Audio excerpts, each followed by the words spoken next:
Record करने दो, बेइज्जती रिकॉर्ड करने दो। इन्होंने थोड़ा हल्के में ले लिया मेरे को और मेरे प्यादे से इनका घोड़ा तुरंत गया। Over confident.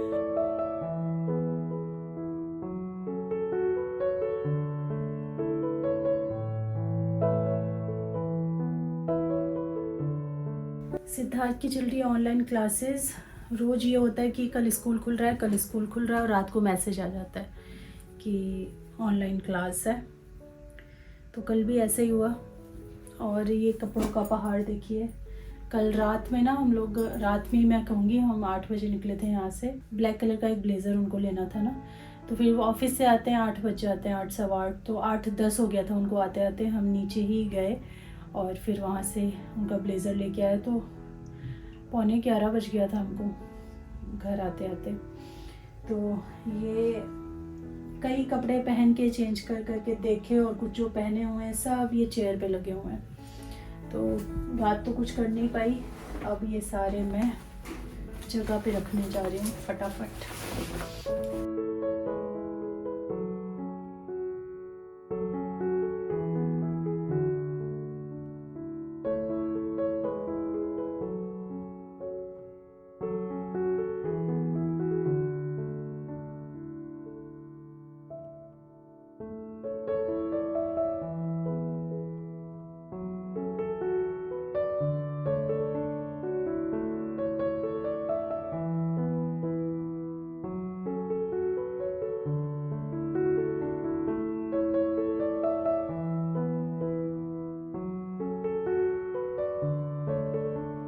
जब तक मैं अपने घर के सारे काम निपटा के साफ़ सफाई करके वापस आती हूँ, तब तक आपके एक बहुत इम्पॉर्टेंट क्वेश्चन का मैं रिप्लाई दे देती हूँ, जो आप मुझसे बहुत दिनों से पूछ रहे हैं। तो जब भी मैं व्लॉग डालती हूँ ना, आजकल एक क्वेश्चन बहुत ज़्यादा आ रहा है और बहुत टाइम से आ रहा है कि ये मशीन क्या है। तो आज मैं इसके बारे में ही आपको बताना चाहती हूँ। और अभी विंटर्स में तो मैं इसको रेगुलर एवरीडे यूज़ कर रही हूँ, तो बहुत यूज़फुल चीज़ है। तो ये है मेरा Agaro breeze cool mist humidifier. पहले तो मैं ये दिखा देती हूँ और बता देती हूँ कि इसमें क्या क्या फ़ीचर्स हैं, उसके बाद इसकी स्पेसिफ़िकेशन और इससे क्या क्या फ़ायदे हैं वो हम देखेंगे। तो सबसे पहले तो ये टॉप फिल डिज़ाइन के साथ आता है, मतलब ये जो अपर पोर्शन है इसको आप एज अ लिड की तरह हटा करके और इसमें पानी को फिल कर सकते हैं। इसकी जो वाटर टैंक की कैपेसिटी है वो है 2.5 लीटर मैक्सिमम वाटर इसमें आता है। और इसके अंदर ना आप असेंशियल ऑयल भी ऐड कर सकते हो। असेंशियल ऑयल ऐड करने से घर में ह्यूमिडिटी, एयर में मॉइस्चर तो रहेगा ही, साथ ही एक मध्यम मध्यम खुशबू भी आपके पूरे घर में हर वक्त फैलती रहेगी। यहाँ पे आपको ये कंट्रोल डायल मिलता है जिससे आप ऑन ऑफ तो कर ही सकते हो। साथ ही ये जो मिस्ट इसमें से रिलीज़ हो रहा है इसकी इंटेंसिटी को कंट्रोल भी कर सकते हो, like low, medium and then high requirement के हिसाब से आप इसको एडजस्ट कर सकते हो। इसमें यहाँ पे ये 360 डिग्री रोटेटेबल नोज़ल है, तो इससे मिस्ट का जो आउटपुट है उसको आप डायरेक्शन भी दे सकते हो कि किस साइड आपको रखना है। ये ना एयर के अंदर ह्यूमिडिटी, मॉइस्चर को लेकर आता है। जब ऐसे सर्दियाँ होती हैं या फिर जो ड्राई जगह होती हैं वहाँ पे ये बहुत काम की चीज़ है। ये एयर के मॉइस्चर लेवल को बैलेंस करके रखता है। ये हमारी स्किन ड्राई होने से तो प्रिवेंट करता ही है, साथ ही नेज़ल एंड रेस्पिरेटरी ट्रैक को भी हाइड्रेट करके रखता है। जैसे बच्चों को अगर सर्दी खांसी है तो ऐसे में बोलते हैं कि थोड़ा सा ह्यूमिडिटी उनके लिए ज़रूरी होता है इस ड्राई वेदर में, तो ये बहुत काम आता है ऐसे में। तो घर में अगर आपके छोटे बच्चे हैं तो मुझे लगता है ये एक मस्ट हैव प्रोडक्ट है। अगारो का ये ह्यूमिडिफायर 12 आवर्स तक लगातार चल सकता है और एयर के मॉइस्चर को मेंटेन कर सकता है। और जब ये पानी ख़त्म हो जाता है तो ये अपने आप ऑटो शट भी हो जाता है। ये 1269 स्क्वायर फीट के एरिया को कवर करता है और बहुत ही साइलेंट वर्क करता है। इसके अंदर कुछ भी ज़्यादा आवाज़ नहीं है। इससे बहुत ही नाइस कोज़ी एटमॉस्फेयर बनता है। हम इसको 1.5 साल से यूज़ कर रहे हैं, लगभग एवरीडे चलाते हैं। बहुत ही रिलैक्सिंग इससे फ़ील होता है। और अगर आप इसको अपने बेडरूम में प्लेस करते हो तो बहुत ही रिलैक्स्ड डीप स्लीप आपको आती है। इसको ना एवरी 2 और 3 वीक में आपको क्लीन करना पड़ता है। वैसे तो आप इसे नॉर्मल वाटर से रिंस कर सकते हैं, लेकिन अगर आपको टैंक के अंदर कुछ भी स्कॉल्डिंग दिखता है तो आप 5 to 10 ड्रॉप्स विनेगर का यूज़ कर सकते हो। उसे 2 to 5 मिनट्स के लिए इस पर छोड़िए और उसके बाद ब्रश से इसको अच्छी तरीके से क्लीन करके रिंस कर दीजिए। और अच्छे से ड्राई कर दीजिए वाइप करके, और फिर आप इसको रीयूज़ कर सकते हो। इसका डिज़ाइन बहुत ही कॉम्पैक्ट है, तो इसे एक जगह से दूसरी जगह आराम से कैरी किया जा सकता है। जब हम ड्राइंग रूम में रहते हैं, मूवी वगैरह देखते रहते हैं, तो हम इसे यहाँ पे प्लेस करते हैं, और जब हम सोने जाते हैं तो हम इसे उठा के बेडरूम में प्लेस कर देते हैं। तो Agaro breeze cool mist humidifier can be a great choice for your family. अगर आप इसको देखना चाहते हैं, लेना चाहते हैं, रिव्यूज़ पढ़ना चाहते हैं, तो लिंक है डिस्क्रिप्शन में, वहाँ से जाकर आप इसको चेकआउट कर सकते हैं। और सिर्फ विंटर में नहीं, जब आप समर्स में एसी वगैरह चलाते हैं ना, तो एयर में मॉइस्चर को मेंटेन करने के लिए आप इसका यूज़ कर सकते हो। तो चलिए, मैं भी आ गई हूँ अपना सारा काम कंप्लीट करके, और साथ में नहा करके। आज मेरा बाथरूम क्लीनिंग डे भी था, तो वो भी मैंने किया। अब काफ़ी देर बाद मैं आपसे मिल रही हूँ। कपड़े लगाए थे, कपड़े सुखाए थे, तो वो सारे काम कंप्लीट हो गए। अच्छे से नहा धो के हो जाते हैं रेडी, और फिर मैं बनाऊँगी लंच। और आज मैंने सोचा ही हुआ था कि मुझे लंच में क्या बनाना है। एक्चुअली मटर या मटर से रिलेटेड कोई भी आइटम ना हस्बैंड को उतना पसंद नहीं आता है। वो खा लेते हैं पर मन से नहीं खाते हैं, छोड़ते नहीं हैं, खा लेते हैं। तो मैं कोशिश करती हूँ कि जैसे आलू मटर हो गया, या फिर निमोना वगैरह है, वो मैं फिर दोपहर के टाइम ही प्रिपेयर कर लूँ, ताकि वैसे शाम को मैं उनके लिए भी छोड़ती हूँ खाने के लिए, लेकिन ये रहता है कि दोपहर के टाइम मैं प्रिपेयर कर लेती हूँ, क्योंकि वो फिर उतना मन से खाते नहीं हैं। तो उनके लिए फिर कुछ और अच्छा सा मैं बनाऊँगी। सिद्धार्थ की जब ऑनलाइन क्लास चलती है, तो वो कुछ इस तरीके से मेरा जो ये टेबल है इसको बिखेर के रखता है, सारी चीज़ें फैली फैली रहती हैं। तो नहाया, उसके बाद पूजा अर्चना की, और फिर मैं सीधा जाऊँगी किचन में।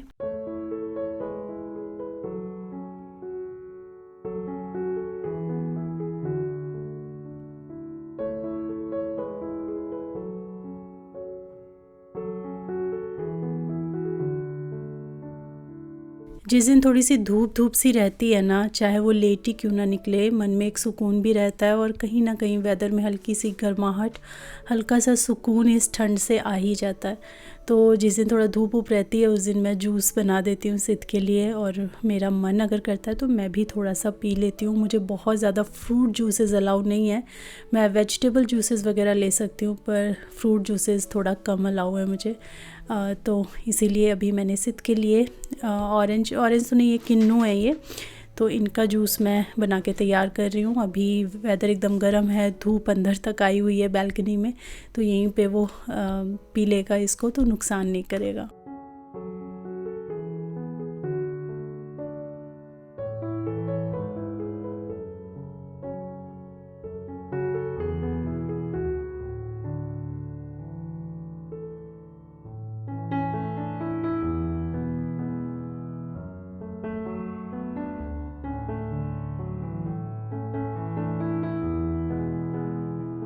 मैंने आपसे ना निमोना की रेसिपी तो शेयर की हुई है, तो आज ये नहीं सोचा था कि मैं निमोना की रेसिपी आपके साथ शेयर करूँगी, बस मैं अपना रूटीन आपके साथ शेयर कर रही थी।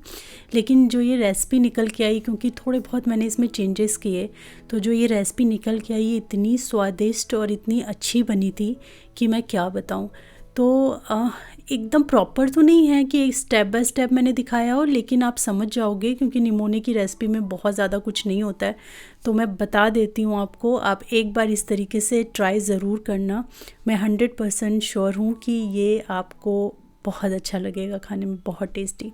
सबसे पहला चेंज मैंने क्या किया है, पहले मैं अकेले मटर पीसती थी मिक्सी में, और वो जो चटनी पार्ट होता है ना धनिए वाला, वो अलग से पीस करके मिलाती थी। अभी मुझे जल्दी में बनाना था दोपहर में, तो मैंने क्या किया, मटर के साथ ही धनिया और लहसुन और हरी मिर्च, ये सारी चीज़ें डालकर एक साथ पीस दी। मतलब मटर के दाने, धनिया, लहसुन, हरी मिर्च, ये 4 चीज़ें एक ही साथ डाल के पीसी।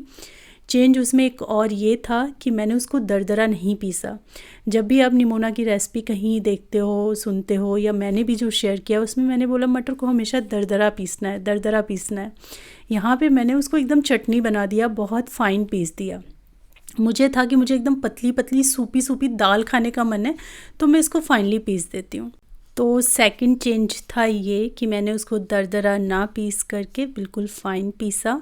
उसके बाद सरसों के तेल में मैंने शाह जीरा का इस्तेमाल किया और जीरा हींग से मैंने छौंका दिया है। और उसके बाद बॉयल आलू मेरे पास ऑलरेडी रखे हुए थे, तो इनको मैंने मोटे मोटे चंक्स में कट करके डाल दिया है। अब मेरे पास बॉयल आलू रखे हुए थे तो मैंने यूज़ किए हैं। वैसे मैं कच्चे आलू इसमें डालती थी, लेकिन जो रेसिपी उभर के निखर के जो आई ना और जो टेस्ट आया, तो मैं रिकमेंड करूँगी आप भी एक बार बॉयल आलू ही डाल के देखना। शायद ये जो छोटे छोटे चेंजेस किए ना, इनके बाद ये रेसिपी तो मुझे तो बहुत ही अच्छा नमूना लगा। मतलब एकदम चटाकेदार अच्छा सा एकदम गर्मा गर्म राइस के साथ बहुत अच्छा लग रहा था। तो मैंने यहाँ पे तेल के अंदर आलू डाल दिए और आलू को थोड़ा सा हम भूनेंगे। साथ में थोड़े से साबुत मटर भी मैंने डाल दिए हैं और उनको तेल में भूनना है मैंने प्रॉपर 1 मिनट तक। तो आप आलू और मटर भून लो। आलू पहले डालना है ताकि थोड़ा सा ज़्यादा भुन जाए, फिर आप मटर डाल दो। और जब मटर थोड़े से भुने भुने हो जाए, लगभग मटर डालने के 1 मिनट बाद ये जो हमने पेस्ट बनाया था ये आप डाल दीजिए इसमें। और यहाँ पे आप देख सकते हो बिल्कुल ही पेस्ट कर दिया था, चटनी जैसे बनता है। तो ये ऐड करके अभी भूनना है। हमेशा जब भी निमोना मैं बनाती हूँ ना, तो मैं भूनती रहती हूँ उसको, दरदरा पीस लेती हूँ मटर को और खूब भूनती हूँ उसको जब तक वो एकदम अलग अलग बिखरा बिखरा नहीं हो जाता। आज मैं इसको ऐसे ही बना रही थी, कम टाइम में मुझे कुकिंग करना था, तो मैंने ज़्यादा नहीं लेकिन हाँ 2.5 से 3 मिनट भूना। एकदम ही कच्चा नहीं लगे आपको ये पेस्ट, थोड़ा सा कलर चेंज हो जाए और 2.5 से 3 मिनट इनफ है। इतना भून के फिर मैंने इसमें पानी मिला दिया, नमक मिला दिया और हल्दी मिला दी 1-2 चुटकी, बस ज़्यादा नहीं। और इसमें मैंने किसी भी तरीके का कोई मसाला इस्तेमाल नहीं किया है, ना ही मिक्स मसाला, ना ही धनिया, ना ही गरम मसाला, कुछ भी नहीं। मुझे ये ऐसे ही चाहिए था क्योंकि मुझे मटर का फ्लेवर ऐसे बहुत अच्छा लगता है और मैं उसको डिस्टर्ब नहीं करना चाहती हूँ। मैंने पहले भी आपके साथ शेयर किया है कि निमोना में मैं कोशिश करती हूँ कि ना ही डालूँ मसाले, तो कभी कभी मैं बिना मसाले के बनाती हूँ और उसकी जो मटर की मिठास है, उसका जो ओरिजिनल टेस्ट है ना, वो बहुत अच्छा आता है बिना स्पाइस डाले हुए। सिर्फ हरी मिर्च, लहसुन वहसुन आप यूज़ करो जो मैंने बताया। बाकी एक बार बिना मसाले के ऐसे बना के देखो। साथ ही मैंने यहाँ पे बनाया जीरा राइस, जिसके लिए मैंने कढ़ाई के अंदर थोड़ा सा जीरा, घी, नमक सब ऐड कर दिया था। और जब तक ये दोनों चीज़ें पक रही हैं तब तक सोचा चलो एक किचन का काम ये निपटा लेते हैं। ये मुझे बहुत ही अनोइंग काम लगता है, सच में मैं बहुत ही परेशान हो जाती हूँ जब भी ये करना होता है ना, मुझे बहुत गुस्सा आता है। ये हैं फिग्स यानी अंजीर। ये बहुत ज़्यादा फ़ायदेमंद है हमारी गट हेल्थ के लिए। मेनली अगर आप कॉन्स्टिपेशन के रेगुलर, मतलब आपको रहता है कॉन्स्टिपेशन या पेट साफ़ नहीं होता है ठीक से, ब्लोटिंग और ये सारी चीज़ें हैं, गट हेल्थ से रिलेटेड कुछ भी प्रॉब्लम है आपको, तो अंजीर आप सोक करके सुबह खाली पेट एक बार खा के देखो। ये मेरी डाइटिशियन ने मुझे बताया था और तब से मैं खा रही हूँ और बहुत अच्छा है। इवन मेरे हस्बैंड को भी बहुत इससे रिलीफ़ हुआ है। हालांकि उनको कोई कॉन्स्टिपेशन वगैरह की प्रॉब्लम नहीं थी, मुझे क्योंकि डाइट चेंज हुआ था तो मुझे इस बीच बहुत हो रहा था, तो इसलिए उन्होंने ये दिया था। उन्हें एसिडिटी वगैरह खाने के बाद फ़ील होती थी, ब्लोटिंग हल्की सी फ़ील होती थी, तो उसमें भी उन्हें बहुत आराम हुआ है। तो ये जब अंजीर ऐसे ये छुटा के रखने पड़ते हैं ना, तो हाथों में, उंगलियों में, अंगूठों में इतना दर्द हो जाता है, बट ये काम करना ही पड़ता है। तो अभी मुझे रिफ़िल करने थे अंजीर, तो सारे मैंने छुटा के रस्सियों से रखे हैं। इनके लिए कोई ट्रिक हो तो मुझे बताना, बहुत ही ख़राब सा काम लगता है मुझे। सबसे ज़्यादा ना अंगूठों में बहुत पेन होने लगता है। तो चलिए ये भी रख दिया है मैंने, साफ़ सफाई भी कर दी है। और ये है हमारे गर्मा गर्म राइस, जो मैंने मटर का सूप कह लें या मटर का निमोना कह लें, वो थोड़ी सी पनीर की सब्ज़ी और थोड़ी सी भुजिया जो है वो लेफ़्ट ओवर थी, तो वो भी थाली में रख लिया है। और ये मेरी थाली नहीं है, मेरी थाली में इतना राइस नहीं था, थोड़ा कम राइस था और हाफ़ ज्वार की रोटी थी। और ये मैं शेयर करने जा रही हूँ आपसे वो रेसिपी जो आज मेरे दिन के प्लानिंग में थी कि मुझे डिनर में बनानी है और आप लोगों के साथ शेयर करनी है। तो ये है विंटर स्पेशल कचौड़ी की रेसिपी, और ये वो मैदे वाली कचौड़ी नहीं है, आटे वाली कचौड़ी हैं। तो चलिए स्टार्ट करते हैं। सबसे पहले मैंने कढ़ाई में लिया है सरसों का तेल और इसके अंदर आपको डायरेक्टली ढेर सारे लहसुन डालने हैं क्योंकि हम बना रहे हैं लहसुनी कचौरी। तो काफ़ी सारा लहसुन था, 12-14 कलियां रही होंगी। आप पेस्ट भी इस्तेमाल कर सकते हो, बट मैंने कद्दूकस किया एकदम महीन वाला। तो कद्दूकस करके देखिएगा, मुझे लगता है बेटर टेस्ट आता है उससे कचौड़ी के अंदर, या फिर आप कूट सकते हैं लहसुन को। अब हमें सिर्फ लहसुन डालना है और कुछ भी नहीं आपको डालना है तेल के अंदर। उसके बाद हम डालेंगे बॉईल किए हुए आलू, और इसमें कुछ भी ऐसी ज़रूरत नहीं है कि आपको पुराने आलू चाहिए, नए नहीं चाहिए, ऐसा कुछ नहीं है। नया आलू था मेरे पास, मैंने वही इस्तेमाल कर लिया है। और इसको खूब अच्छी तरीके से आप भूनो 2.5 से 3 मिनट। साथ में आलू को थोड़ा प्रेस भी आपको करते रहना है, और एक पॉइंट पे आपको समझ में आ जाएगा जब नीचे ऐसे पपड़ी जैसी आलू की आने लगती है तो समझ जाइए कि आलू अच्छे से भुन गया है। तब हम इसके अंदर मसाले थोड़े से ऐड कर देंगे। सबसे पहले मैंने ब्लैक पेपर ऐड किया है, उसके बाद लाल मिर्च का पाउडर ऐड किया है, और खटास के लिए मैंने ऐड किया अमचूर का पाउडर। साथ ही नमक ऐड कर देंगे, और खूब सारा हरा धनिया भी ऐड करेंगे। अब आपके घर में छोटे बच्चे अगर मिर्ची वगैरह खा लेते हैं हरी, तो आप इसमें महीन कटी हुई हरी मिर्च भी ऐड कर सकते हो, मैंने स्किप कर दिया था। अब बढ़िया तरीके से सारी चीज़ों को, सारे मसालों को आप मिला दो। और ये वाले मसाले ऐसे नहीं है कि आपको बहुत भूनने की ज़रूरत है, ऐसे भी आप इसको आलू में मिक्स कर सकते हो। अभी हमने इसको थोड़ा सा और भूना 1 से 2 मिनट। आप आलू का जो कंडीशन है वो देख सकते हो, काफ़ी सारा मॉइस्चर इनका निकल जाता है, और ऐसे भूनने से ये जो आलू हैं इनका टेस्ट इतना अमेजिंग आता है ना, और खूब अच्छा डोमिनेटिंग लहसुन का फ्लेवर आता है इसके अंदर। तो अगर आप भी पसंद करते हो लहसुनी चीज़ें, लहसुन का फ्लेवर तेज़ वाला, और ख़ासकर विंटर्स में तो बहुत अच्छा लगता है, तो ये वाली रेसिपी आप ज़रूर ट्राई करना। अब जब तक हमारा वो जो स्टफ़िंग है वो रेस्ट ले रहा है, मैं यहाँ पे विंटर की एक और स्पेशल चटनी बना रही हूँ, जो कि है अमरूद की चटनी। कई तरीके से ये बनाई जाती है, बट मुझे जैसा तरीका अभी पसंद है वैसे मैं बना रही हूँ। तो यहाँ पे मैंने अमरूद ले लिया है, बड़ा साइज़ का था तो 3/4 मैंने लिया है, साथ ही कुछ लहसुन की कलियाँ ली हैं। ये जो धनिया आपने देखा, इसमें कुछ पुदीने के पत्ते भी मैंने साथ में वॉश कर लिए थे। तो धनिया है, थोड़ा सा पुदीना है, 8-10 पुदीने के पत्ते हैं, लहसुन की कलियां हैं, अमरूद डाला है, और साथ में काला नमक और लाल मिर्च तो बहुत ज़रूरी है, क्योंकि आप ऐसे भी देखते हो कि अमरूद का कुछ ड्रिंक अगर हम बनाते हैं या अमरूद कच्चे भी खाते हैं तो उसमें काला नमक और लाल मिर्च बहुत अच्छा लगता है, तो इसीलिए वो तो डालना ज़रूरी है। साथ में मैंने थोड़े से हरे मिर्च भी ऐड किए हैं, और बस थोड़ा सा पानी डाल के ये चटनी मैंने पीस लिया है। और ये मुझे तो पर्सनली बहुत पसंद आती है, और पराठे वगैरह के साथ, कचौरी वगैरह के साथ अच्छी लगती है काफ़ी। तो ये चटनी भी बनके तैयार है। अब चलिए हम फटाफट बना लेते हैं कचौरी। अब बात आती है कचौरी के आटे के लिए। तो मैंने जैसे कहा कि ये वो मैदे वाली कचौरी नहीं है, खस्ता वाली नहीं है।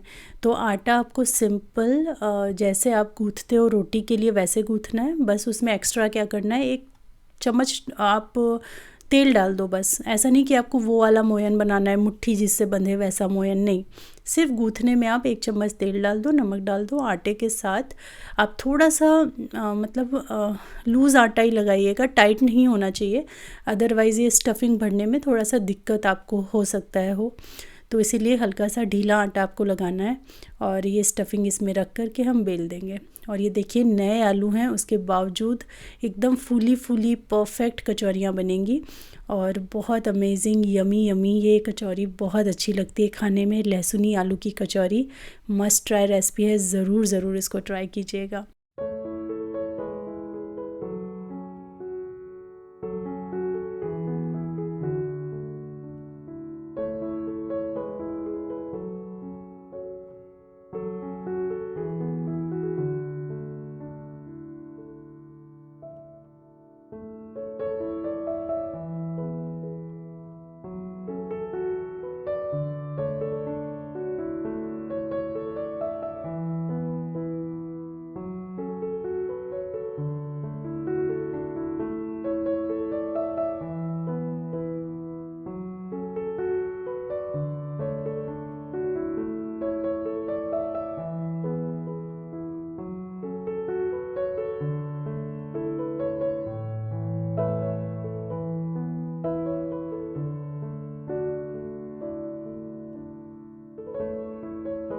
आलू की जो स्टफ़िंग है वो दोनों परतों पे चिपक जाती है बहुत अच्छे से, और जो मोटे मोटे आलू होते हैं वो आपको ऐसे दिख जाएंगे।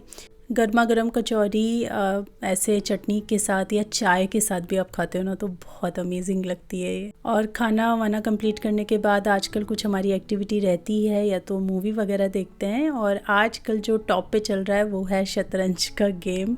और इस क्लिप के बाद वीडियो एंड हो जाएगी, इसीलिए आप सभी लोगों को अभी मैं बाय बाय बोल देती हूँ। तो ये रेसिपी ट्राई ज़रूर कीजिएगा, साथ में निमोनी की रेसिपी भी ट्राई करना। बाकी मैं मिलती हूँ आपसे अपनी नेक्स्ट वीडियो में, तब तक के लिए thanks for watching, take care, bye bye. और बिना लाइक किए बिल्कुल मत जाइएगा। और ये मैच हो रहा है चेस का, मम्मा वर्सेस पापा। सेना को चलाने में भी 2 मिनट सोच के बता। हाँ, पिछले 5 मिनट से आप वो रखे हो। अभी देखो तो मैं ऐसा, अभी देखो ऐसे दौड़ा। अरे किसकी बारी किसकी है? इनकी है। इसके राजा को पूरे मैदान में ना दौड़ाया ना, और उसका मारा नहीं ना, तो देखना तुम। अब ये देखते हैं दोस्तों कौन जीतेगा। रिकॉर्ड करने दो, बेइज्जती रिकॉर्ड करने दो। इन्होंने थोड़ा हल्के में ले लिया मेरे को, और मेरे प्यादे से इनका घोड़ा तुरंत गया। Over confident. इनके घोड़े को मैंने यहाँ पहुँचा दिया, देखो 1 मिनट में। ये गेम थोड़ा सा चले नहीं कि इतना ओवर कॉन्फिडेंस भरा हुआ है। अब मैं तो कह रही हूँ कि मैं हारने के मेरे चांसेस बहुत है, लेकिन इनको लग रहा है इनके जीतने के चांसेस बहुत है। नहीं, अब मैं ज्यादा वो हो गया कंसर्न, क्योंकि पता है कहीं हार गया ना तो सालों साल सुनाई नहीं हरा दिया था, इसीलिए सबसे ज्यादा मजे इसको आ रहे हैं हमारी लड़ाई में। नर्वसनेस। चलो चलो, 1-1 घंटा मत लगाओ बाजी चलने में। सेकंड रुको ना यार। 1-1 घंटा लगा रहे हैं बाजी चलने में।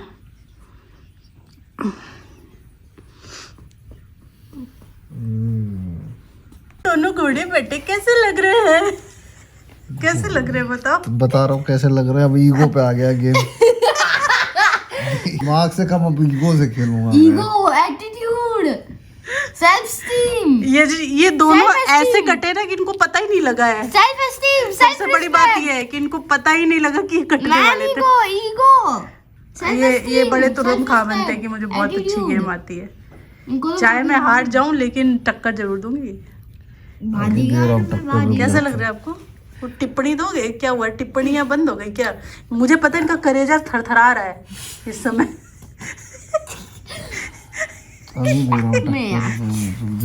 बहुत क्या मैं ना सहता। तो क्या करते तुम? खून का बदला खून। ले लो। ओ ये कहाँ भाग रहे हो? अच्छा।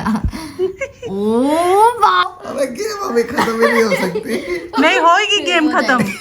आप करके तो देखो, आप हार की शर्मिंदगी झेल नहीं पा रहे हो, आपका मुंह लाल हो गया है, इसलिए आप बोल रहे हो कि गेम खत्म नहीं होगा। ये देखो, आप करो। बोल देते मैं राजा को भगाऊंगा, बाप राजा भगाओ। अब इनका राजा, एक ही राजा बचा, सब काट दिया। मेरे पास अभी 2 सब गोटी। काट दिया। ऐसे बोल रही जैसे इसका बहुत बचा है। एक घोड़ा। एक घोड़ा तो बचा लिया, उसी से बाजी पलटेगी भाई। अच्छा, ये गेम आप जीत के बता दो। भाग कर रहे हो? भागने नहीं दूंगी। पेट मत हंस, इनको दिक्कत हो गई यार। इसका दिमाग खराब है। खेलूं या तो हार मानो, चलो सबके सामने हार मानो कि मैं हार गया। और नहीं रिजाइन, ये आपकी शिकस्त है। रिजाइन करो।